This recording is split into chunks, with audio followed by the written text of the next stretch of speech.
Hey. What's up? Hello. It's On the Bench on Citrus TV. Marcus White alongside Tyler Cass. And Tyler, on a scale of 17 to 38, how excited are you to talk SU sports right now? Are you down with OPP? Well, you know me. Orange Press Pass starts right now on the Orange Television Network. How did Syracuse softball escape the Central New York cold? By going back to Cali to play in the Stacy Winsberg Memorial Tournament. There has been an awakening. Have you felt it?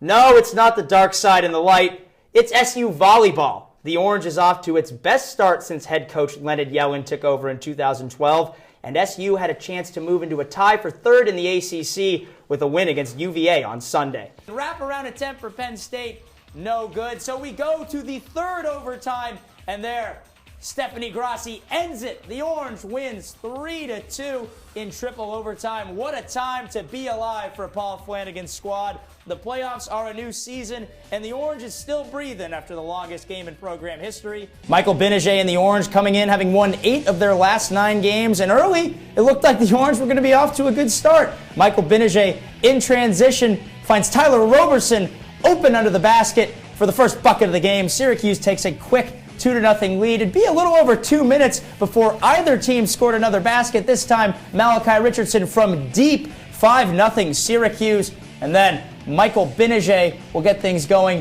here in transition. Frank Howard with the dish. Gbinije with the slam. 8-2 Orange, all SU early on. SU fans, they traveled well to Charlottesville. Not sure about that facial hair, though. Second quarter, Syracuse tied 14-14, and Eric Dungy with the run straight out of Tecmo Bowl throws in a hurdle for good measure. Syracuse leads 21-14 at the half. Fast forward to the fourth quarter now. Syracuse leads 24-21. Third and 15. Looks like they get the stop against the Cavaliers, but just hold on 1 second. That play is coming back for a 15-yard face mask penalty against Ron Thompson. That would set up an Ian Fry field goal from 25 yards out, and we're tied at 24 heading into overtime. Third overtime, Syracuse tied at 38, and Cole Murphy misses. Wide right, and on the next possession, the Wahoos would take advantage.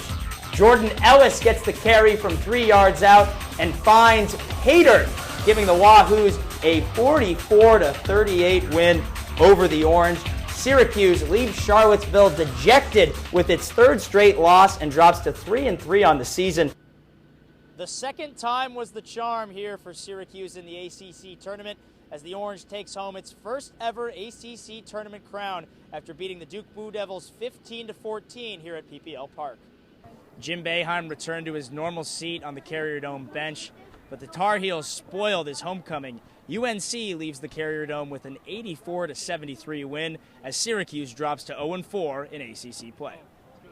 Syracuse fans have seen plenty of legendary running backs wear orange, but today it was an opposing running back who impressed. LSU star Leonard Fournette ran for over 200 yards as number 8 LSU came into the Carrier Dome and beat Syracuse 34-24. The Orange hung around for a while, but Fournette and the Tigers were just too much to handle. Here in the Carrier Dome, the operations crew is getting ready for the second Syracuse-UVA matchup in as many days. That'll take place on the hardwood, but today's matchup took place on the lacrosse field as number 2 Syracuse defeated number 5 Virginia 15-9 to open up ACC play.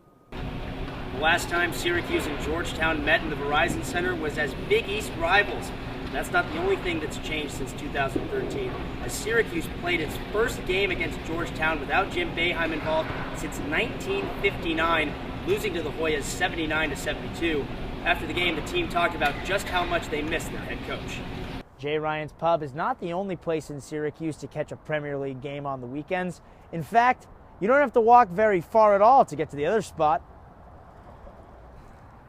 It's right around the corner at Wolf's Beer Garden. Fifth deficit in the second half that proved to be too much as Johns Hopkins withstands the Orange's late push to advance to the Final Four. Syracuse does lose by 10. I mean, could you sense with the crowd, with the players, that there was a moral victory had at the Carrier Dome today?